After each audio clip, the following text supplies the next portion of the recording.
All right, peace and love, everybody, and welcome back for another Sunday Hope and Healing session. Peace and love. It's interesting; those almost seem like novel ideas today, don't they? Anyway, we're back for another Sunday Hope and Healing session, and endeavoring to bring greater levels of peace, greater levels of well-being, greater levels of hope, and uh, overall support for our decision to live life well and to enter into a sustainable state of supreme satisfaction. I'm Royce Fletcher Thomason, and it's my pleasure to be here with you today, as it is every Sunday at 1 p.m. Eastern Time. And so, our topic for today is actually releasing resentment. Is resentment anything that you deal with? Resentment, ooh, boy. I refer to this as a sneaky stealer of life. You know, there is a very strong correlation actually between resentment and cancer. A lot of people don't necessarily realize that, but there's a very strong correlation between those two. And I really feel compelled to address this, in part because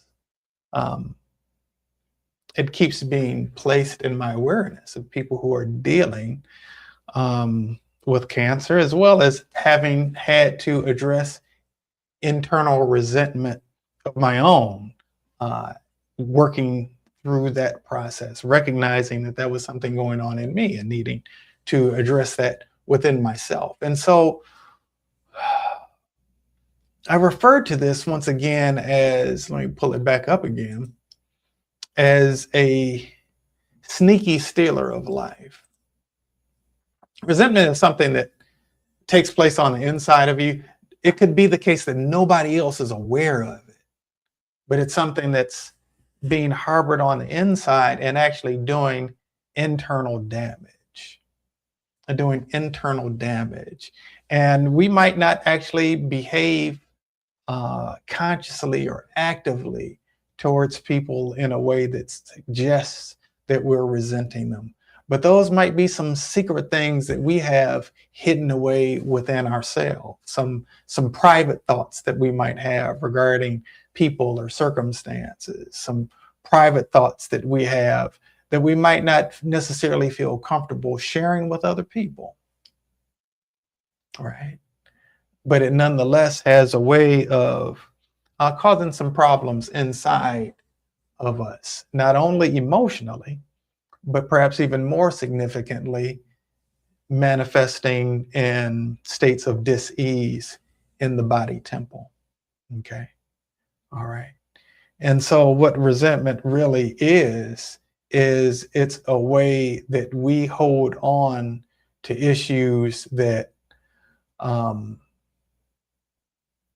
we are in our mind possibly wanting to punish someone for, but we end up actually subconsciously punishing ourselves. Okay. All right. I don't know if anybody out here can directly relate to this, if I'm reading anybody's email or not. But I do feel like this is an important thing for us to address today. Like I said earlier, there's a very strong correlation between resentment and cancer. Okay. Now, I know that there are certain environmental toxins, things that are referred to as carcinogens, that can certainly impact cellular function. And I'll say this again. I've said it before on Sunday Hope and Healing sessions, but essentially what cancer is it is a conglomeration of rogue cells. The way that this body was awesomely and wonderfully designed by God, the source of life itself, is for it to be self-regenerating, for it to repair when something goes wrong. And it's a collective of a whole bunch of different cells, billions upon trillions of cells. That's what your body is. It's a collection of cells. And each cell has its own function, its own job, its own responsibility, but all of them, listen to me now, every cell of your body is designed to do its own individual job, but all for the good of the whole body, the body as a whole. Okay? Are you hearing me today? Greetings, Curly Conscious King, and everybody else who's in the space with us today.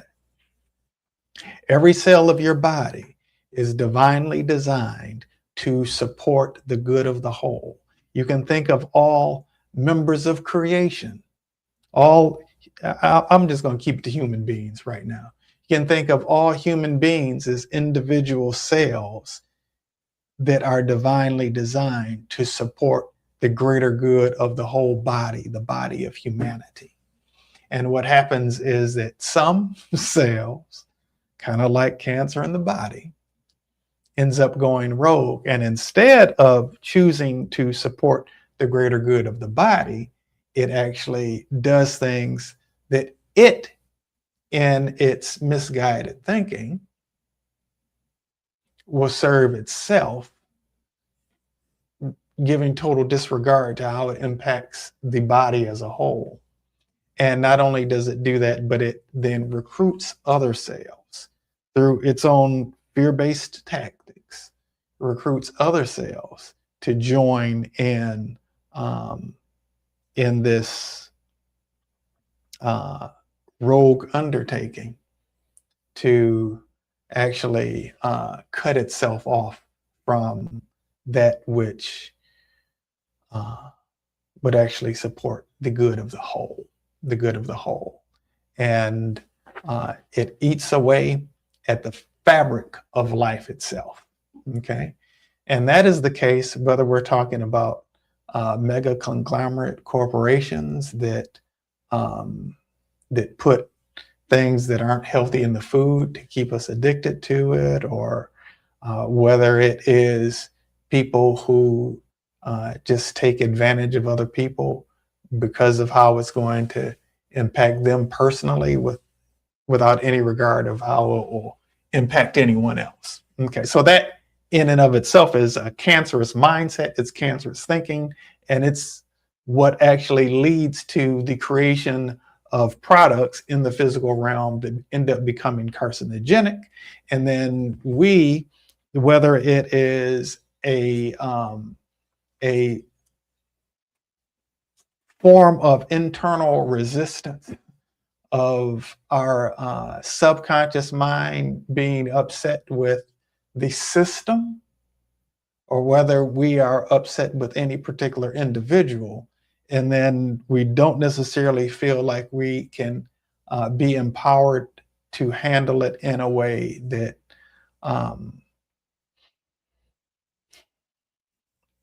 that would follow like established channels. Like we might feel like there's no hope to do it that way.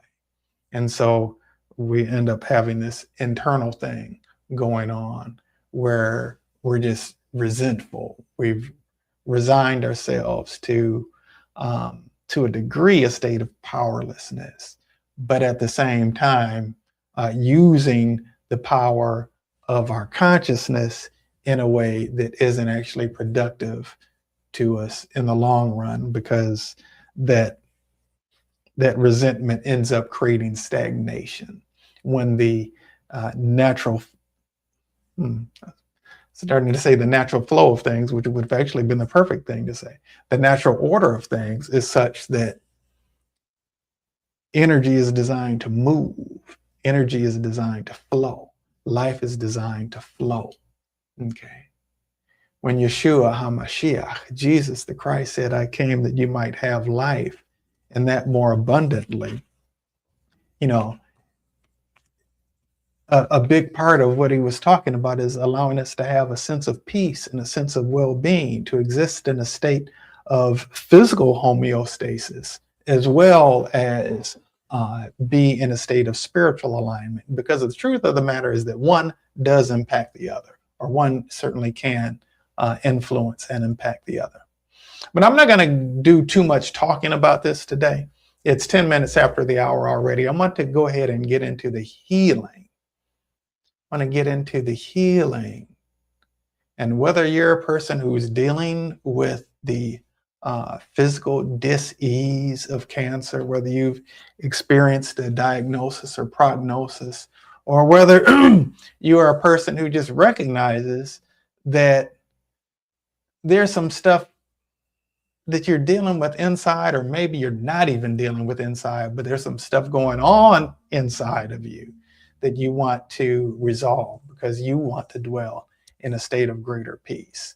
Perhaps there's somebody who did something that you don't agree with, and you want things to flow in your life in a way that you feel empowered, but you may feel like some degree of power is cut off from you. Or you might be a person who somebody didn't behave the way that you wanted them to behave, or behaved in a way that was counter to how you would have wanted them to behave. And you're wanting to bring peace into the place where you've been holding on to that negative, stagnated, blocked energy. Whether any of these things are the case or not, you are certainly more than welcome to participate in and partake of this healing. I'm going to start with a prayer.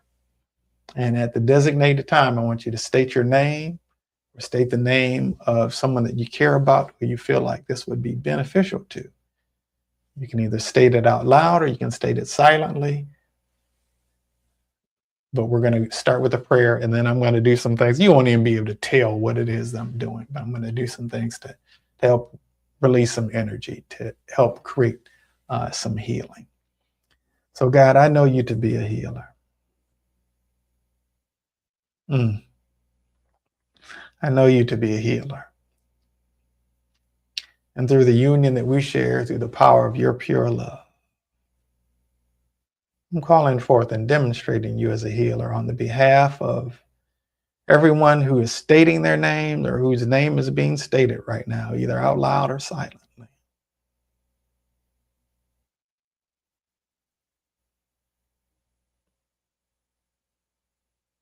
For the purpose of neutralizing the root cause and all cumulative effects of resentment, the root cause of any and every iota of resentment, as well as the cumulative effects of that resentment, from the point of the causal root in the entire energy field, in every cell of our bodies, in every strand of our DNA, and transmuting it into and replacing it with a sense of divine alignment, with a sense of peace and well-being, with a sense of authentic empowerment that is used constructively to add value to our lives and to that of others. And I bear witness to our wholeness on this date and in this time and space called now. Thank you. Thank you, God, for this gift of your divine love. It is done. It is done. It is done. All right. So let us get into, and feel free if you feel so inclined, if there's something that you've personally struggled with as far as any resentment is concerned, to drop it in the comments. There may be someone who can relate to it, and you might give them the courage to own it and to welcome love into the space, welcome healing into that space. Okay. All right. So one of the things I want to get into is I'm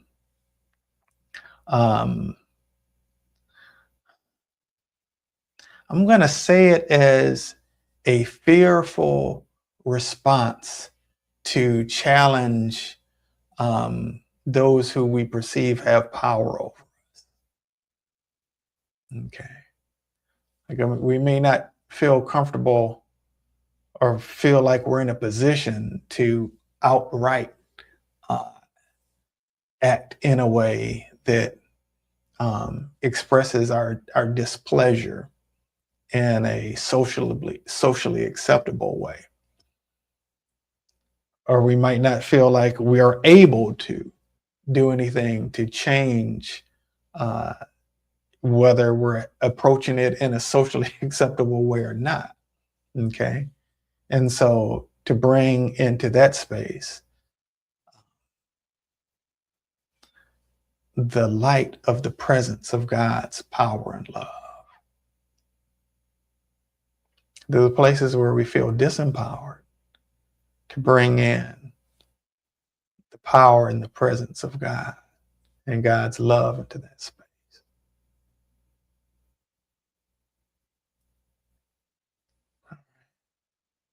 Now, one of the things that happens when we feel disempowered is we try to find ways to tap into some sense of power. If you haven't seen it already, I highly encourage you to check out last week's Sunday Hope and Healing session. Okay, dealing with the revelation that I had that can help to shift our paradigm. Right, so let's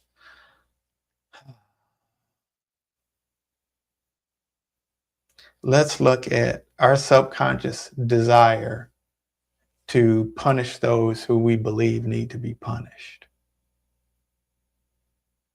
Okay. That we aren't actually in a place to be able to exact the punishment upon them. Okay. And let's replace that.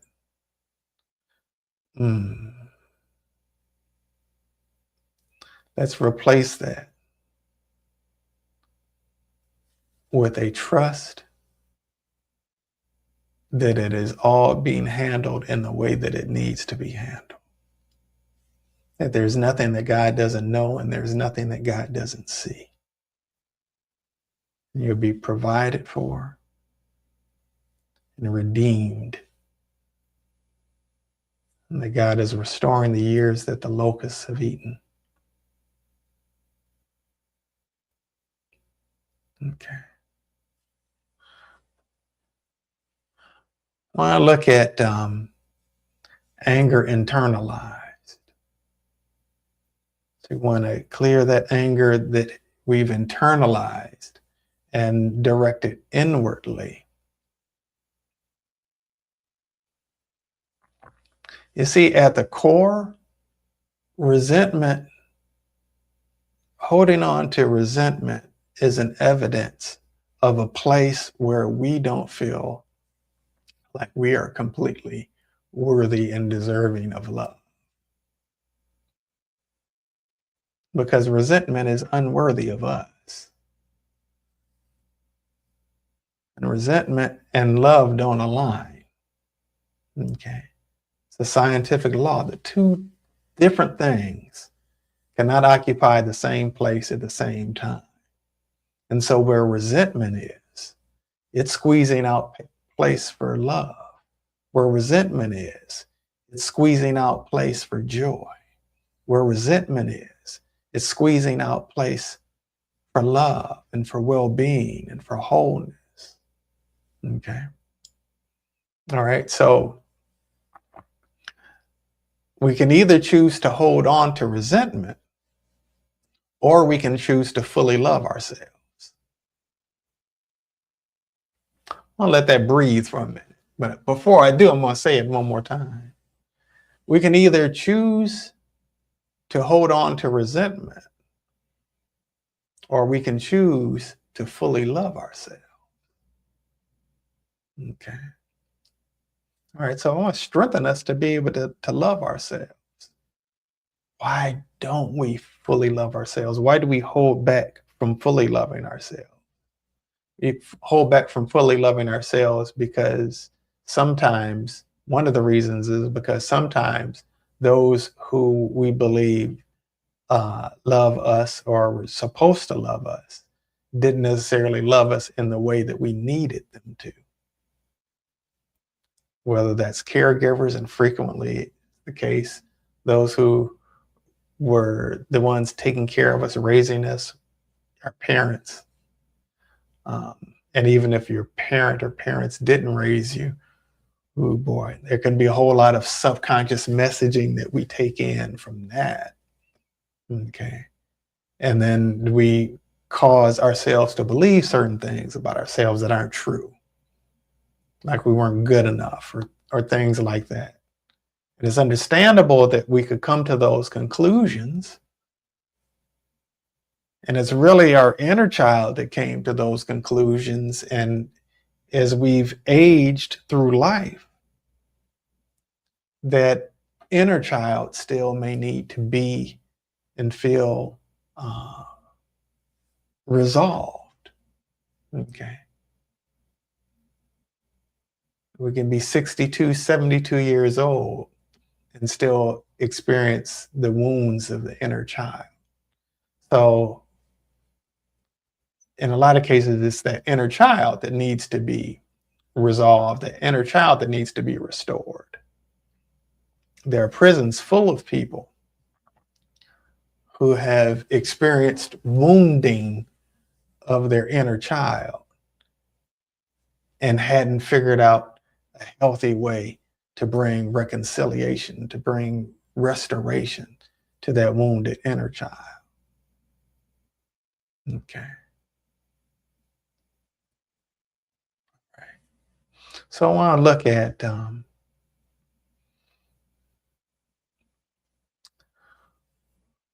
look at fear.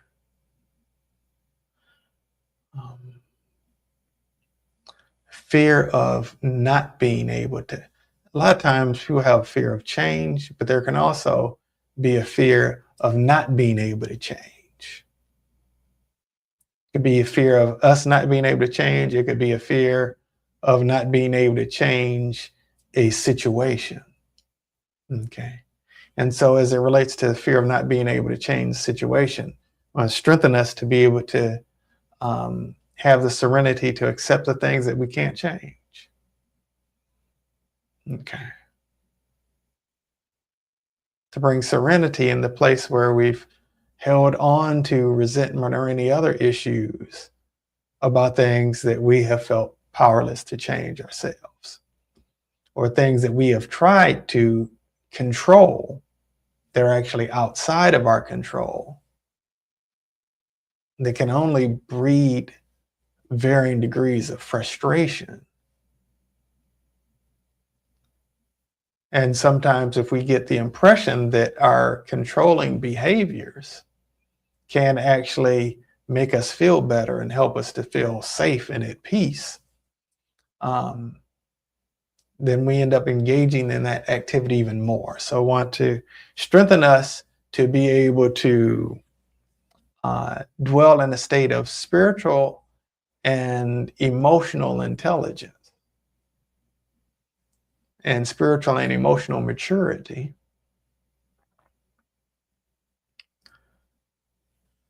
to release our temptation and proclivity to try to control things,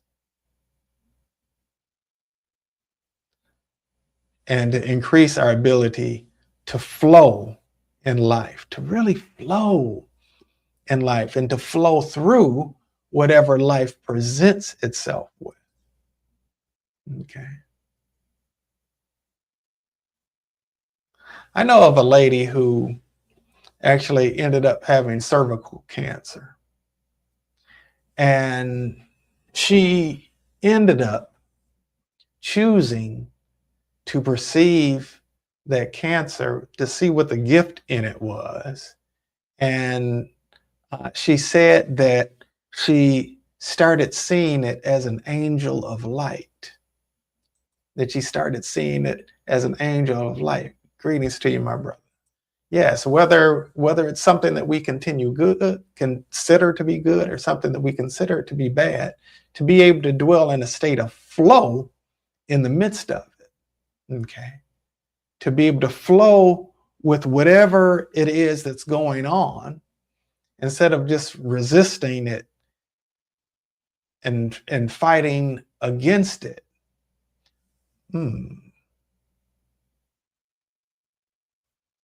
You know, there are a lot of things that we as humans like fight against, and we get caught up in the energy of what it is that we're against.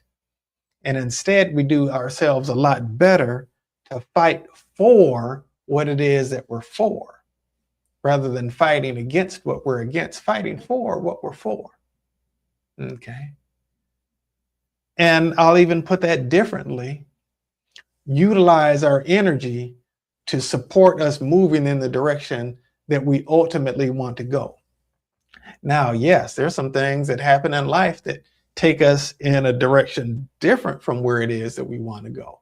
Sometimes there's some things that hit in life. It could be a breakup, a divorce. It could be a health diagnosis. It could be a financial challenge that arises. It could be many different things, right? It could be the loss of a job. It could be the struggles that a child is facing, right? It could be all kinds of different things that could be happening. It could be what is going on in the world as a whole, right? And while those things might, uh, endeavor to move us in a direction that is very different than where it is that we want to be, I think about if a person is, I'm in Florida, and though I'm in Florida, I admit that I don't spend a lot of time on the beach. And when I do, I definitely don't go way out into the water.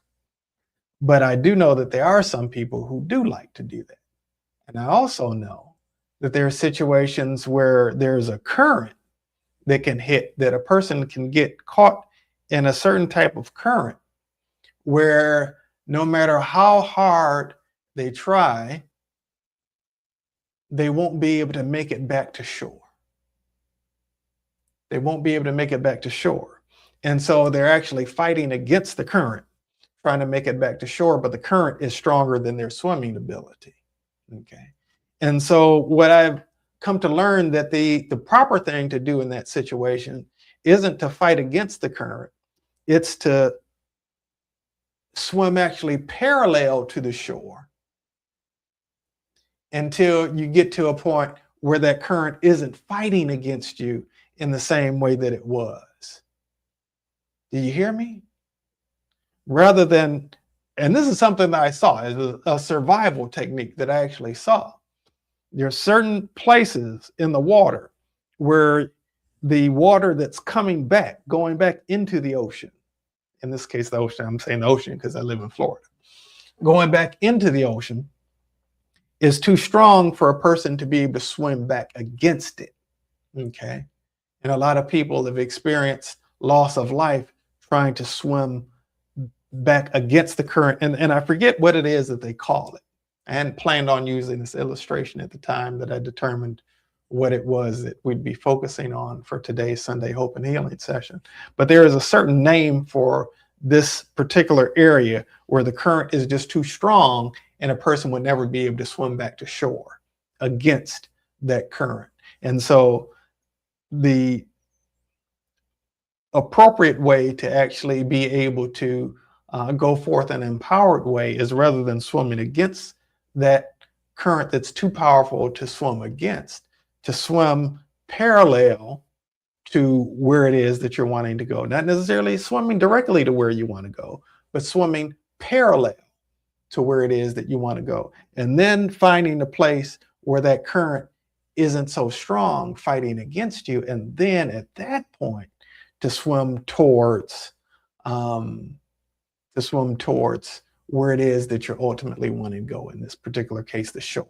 And that's a strategy that I think that can work well with us when we're facing things like a government that's making choices that we don't think that should be being made, or situations where a spouse or a beloved is doing some things that we are not in agreement with, or any other situation that we would like to be able to have a say-so in, but things are going in a way that's different than how it is that we're able to actually control.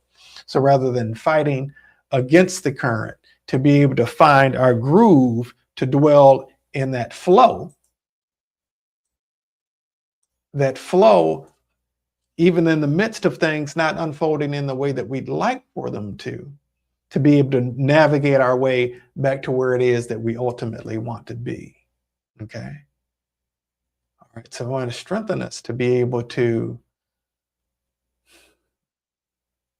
and that, by the way, does require a certain degree of faith, a certain degree of trust. want to strengthen us to be able to have the trust and to be able to have the faith, to be able to do what seems counterintuitive. Scripture says that there is a way that seems right to a person, but that way will end up leading to death for them. There are a lot of things that we think in our own ego mind. There are all kind of thoughts that go on in our mind that actually aren't leading us to where it is that we ultimately want to end up. A lot of times we make decisions based on our own limited awareness, and we try to do things in our own strength rather than tapping in to a greater strength, a greater power. Okay.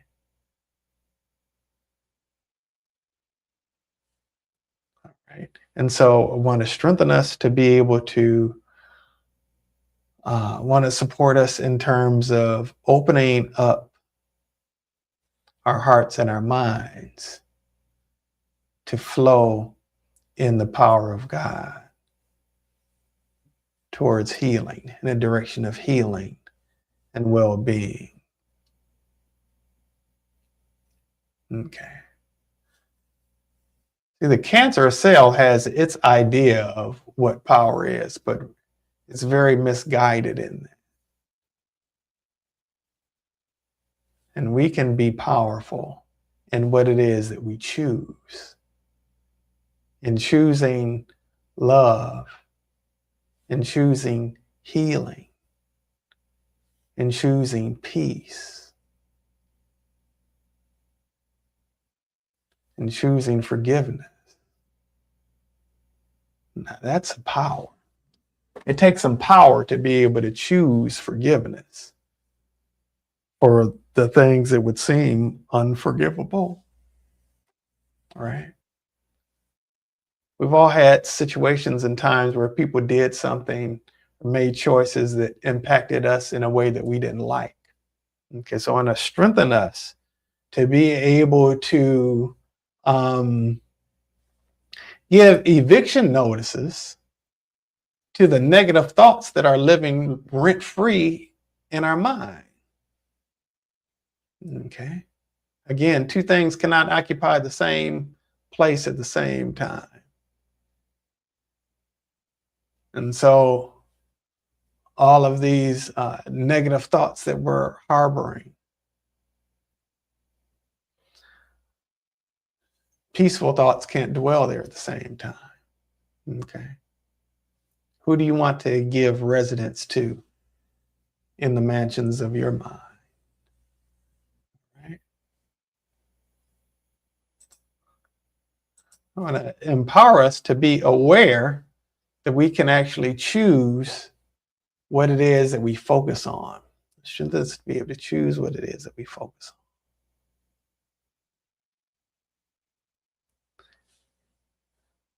on. Okay.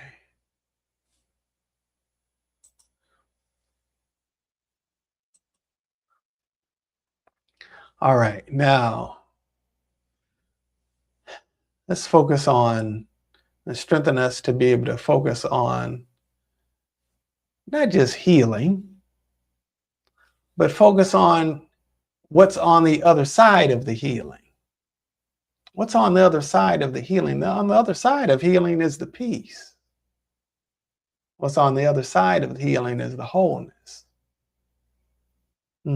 Strengthen us to be able to see that, believe it, imagine it, and turn that imagination into a reality.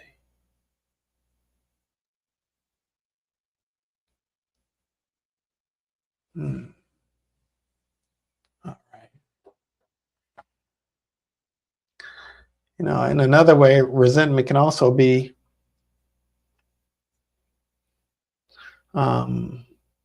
a really poor attempt at retaliation. But it can actually be a learned thing. Okay. Greetings, Catcher. Yeah. So let's address that spiritual oppression, where we might feel spiritually oppressed Is another human being oppressing us? No. Might we be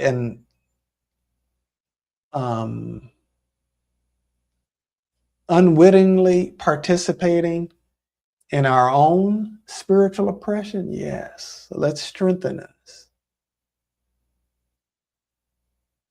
Once upon a time,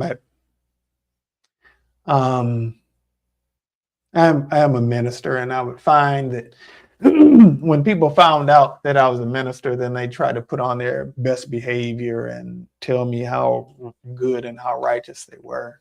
And I didn't need people to do that because it's not my job to be judging people anyway. But it would also not create a space where genuine compassion and understanding could really be present and engaged, right? And so I started using the term the spiritual abolitionist.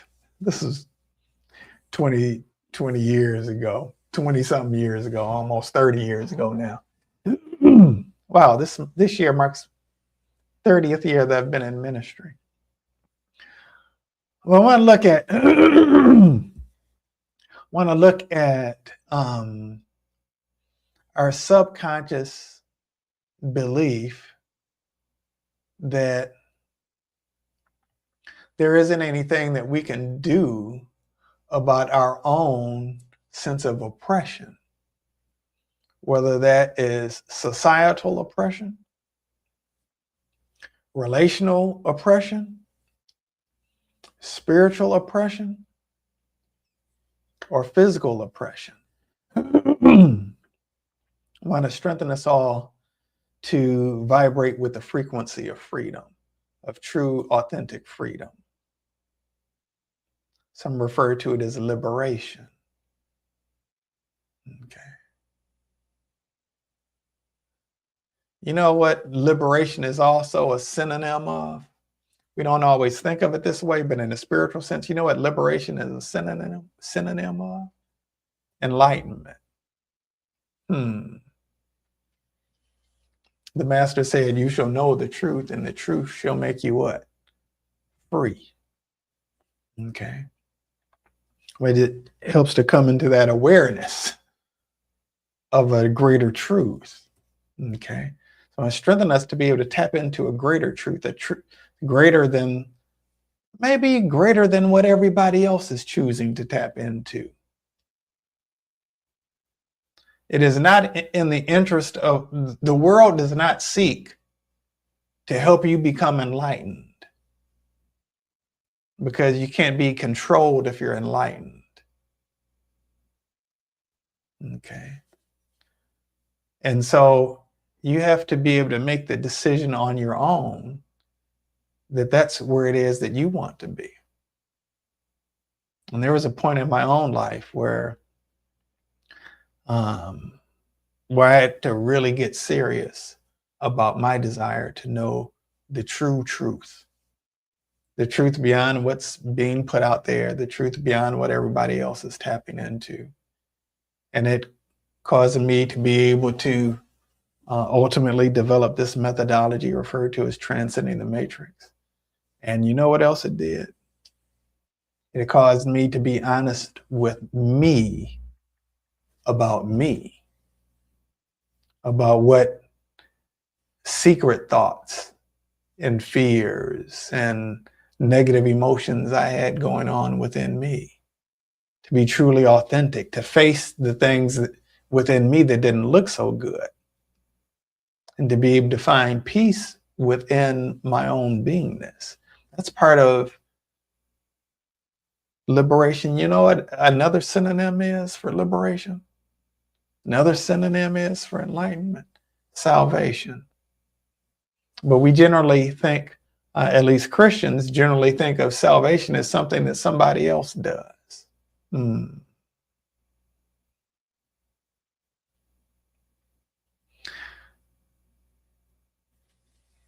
yet Jesus himself said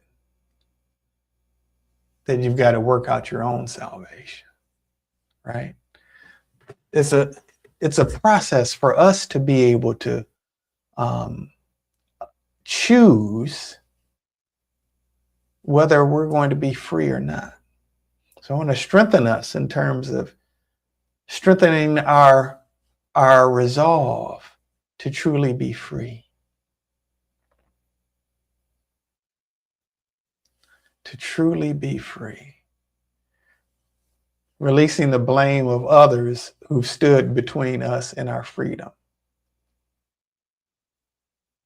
Release anger and animosity toward those who stood in the way of our ancestors' freedom.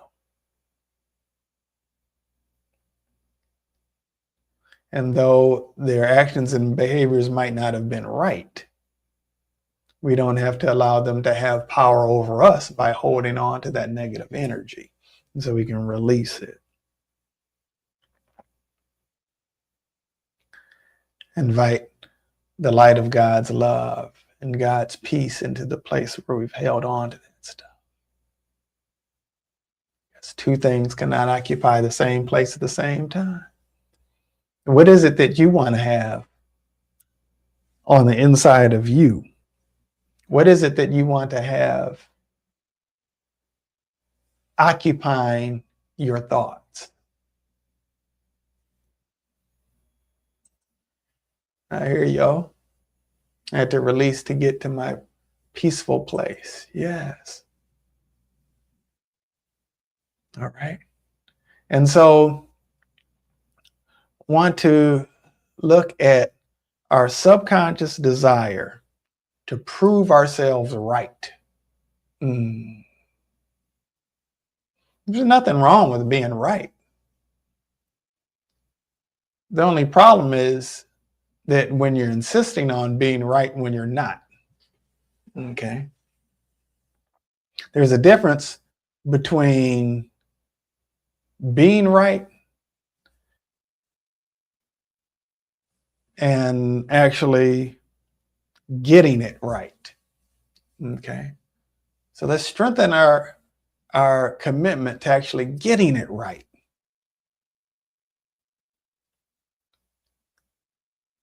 You know, the person who thinks they know everything can't learn anything.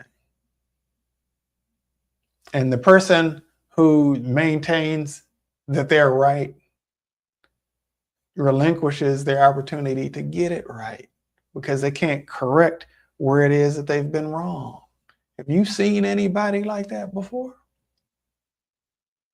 Who can never admit that they're wrong?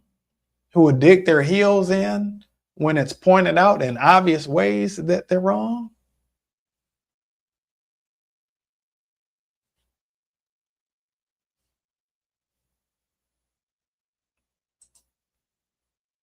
I hear you, brother.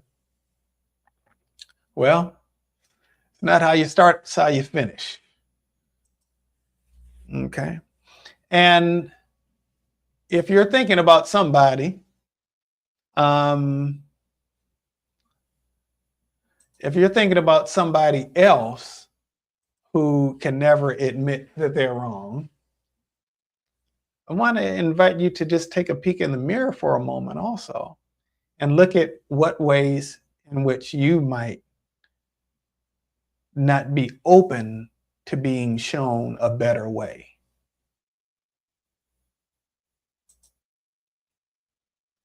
Okay.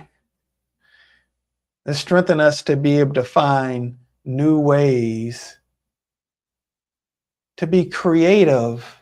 We can often be creative about how we dig our heels in. But let's actually strengthen us to be creative about finding ways to let more of the light of God's love in. Let's be creative in finding more ways to let more of the light of God's love. The light of God's love is always available. God is everywhere equally present. There's no spot where God is not. Okay. Save our own thought processes sometimes. We can't run away from God except in our own minds. Okay. And we can close off aspects of our consciousness from acknowledging the presence of God in those places. And in that context, the way that we end up experiencing it is as a sense of abandonment from God, or a sense of closing ourselves off from God. And so instead, let's welcome in the light of God's love into those places. Because all sickness, all dis-ease is a function of a lack of light. Darkness isn't really a thing unto itself. It's just the absence of light. And by bringing in the light, bringing in that pure love and divine light, the darkness automatically disappears. Okay. And healing happens. Okay. It happens on some level, physical or otherwise. And so it want to strengthen us to openness, to complete openness to God, to be complete openness to God's light, to complete openness to God's love.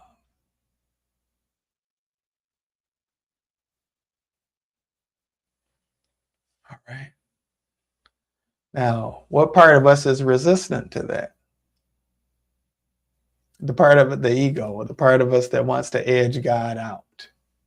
The part of us that feels a need to continue to maintain that sense of separate self. Okay.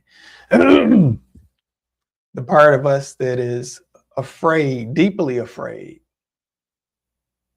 Okay. Want to replace that fear with confidence.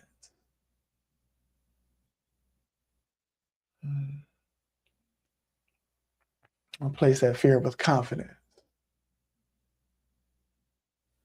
Confidence in the security of your future.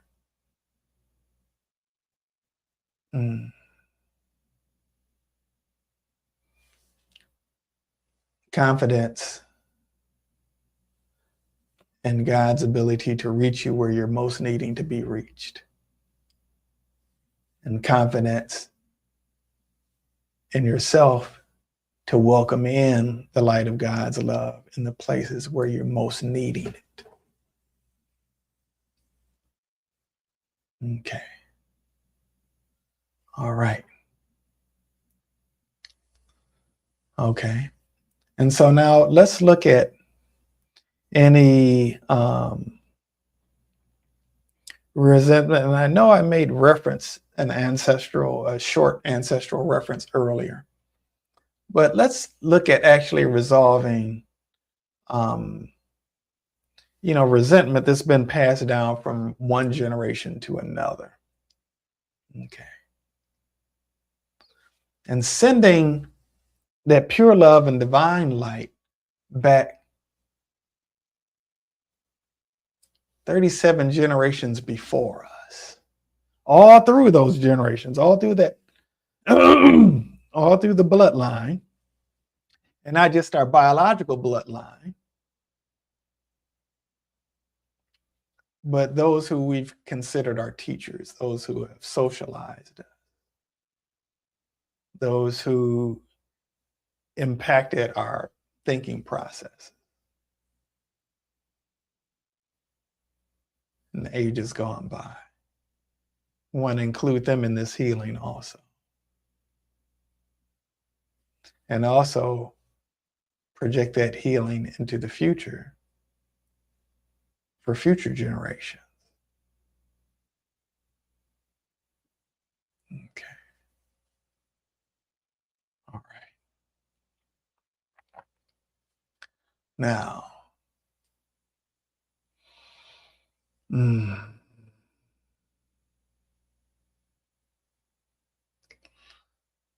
want to invite space for us to deeply and completely forgive ourselves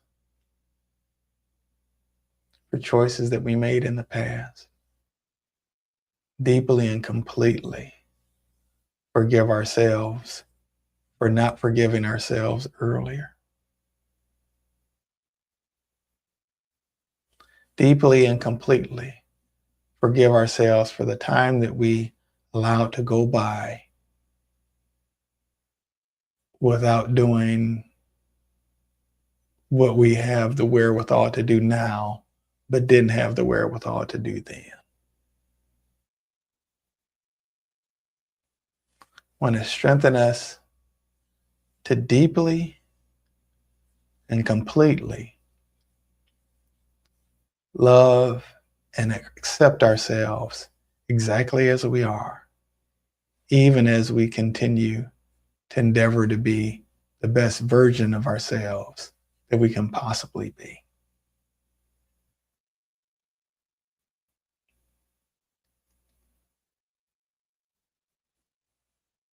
And I'm going to invite us now to call forth the light of God's radiant love to pour in to our minds, into our hearts, into our souls, and into every cell of our body.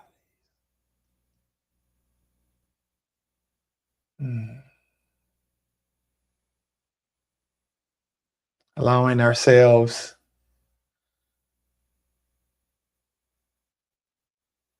to release the barriers to love.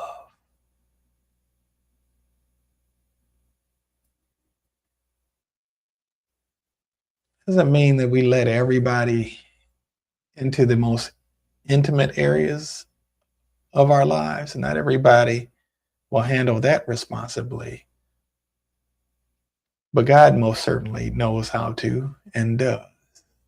And so releasing all the resentment, but also all the resistance to God's loving presence operating inside of us. Releasing all the shame, inviting the light of God's love into the place where we've held on to shame.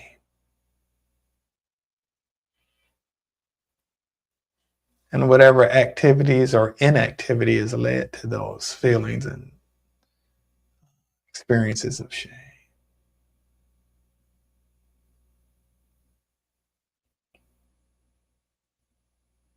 There's no secret that we can actually keep from God. We can pretend that God doesn't know, but we can't actually keep any secrets from God.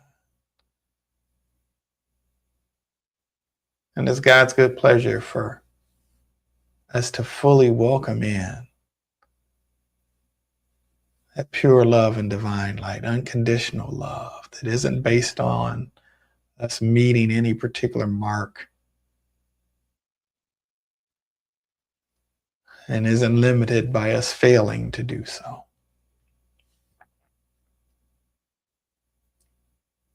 Strengthen us to be able to open ourselves to receive the fullness of God's pure love and divine light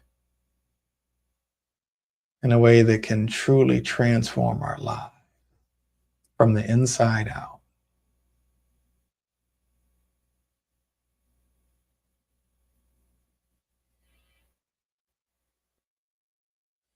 And to feel comfortable with this pure love and divine light. For it to feel perfectly natural for us to dwell in this pure love and divine light, and for this pure love and divine light of God to dwell fully in us.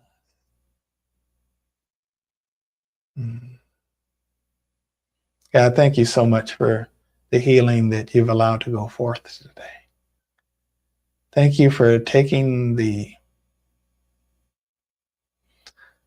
aspects in our consciousness that we're not as receptive to you and to your love and to your grace and to your peace and to our own healing, and allowing those things to be made manifest within our hearts, minds, and souls more fully. Thank you for any physical healing that's also taken place as a result of this spiritual healing. And thank you for all of the ways that you are consciously, continuously, constantly and continuously seeking to shower us with goodness and bless us. For this we give great thanks. And we affirm it is done, it is done, it is done. All right, God bless you, beloved. It's been my pleasure to be here with you again today, as it always is. We've got, and it's been scrolling across the bottom of your screen. It's hard to tell exactly what it is that's happening during these Sunday Hope and Healing sessions. I've had somebody who's actually end up doing the Transcending the Matrix training that had participated in some of these Sunday Hope and Healing sessions that admitted, I had no clue what you were doing, and it didn't look like you were doing anything. The truth of the matter is that there are profound things that are taking place. And that person is actually able to do has been doing some profound things on the behalf of several other people, really making huge differences in their lives in the way of healing. And if you're interested in learning to be an active participant in your healing as well as the healing of others, we do have a Transcending the Matrix class coming up, class/initiation coming up, where you'll be able to access that profound healing power, where you'll learn how to tap in to the healing power that is actually innate within us, that we just need to gain access to. We've got a class coming up via Zoom, class/initiation coming up via Zoom in just a few weeks on the weekend of April 10th through 12th. Again, it's Zoom, so it doesn't matter where it is that you are in the world. We'll be happy to share this with you. If you're interested, reach out to me on Instagram at Transcending the Matrix, or Royce Fletcher Thomason, or at Royce Fletcher Thomason on Facebook. Anyway, that closes us out for today. And as we continue to endeavor to enter into that sustainable state of supreme satisfaction, until we meet again, I bid you adieu with peace and love. And if nobody's told you this today, let me tell you that I love you, and you are worthy of love. You're worthy of goodness. You're worthy of being showered in an abundance of bright blessings. Catch you next time.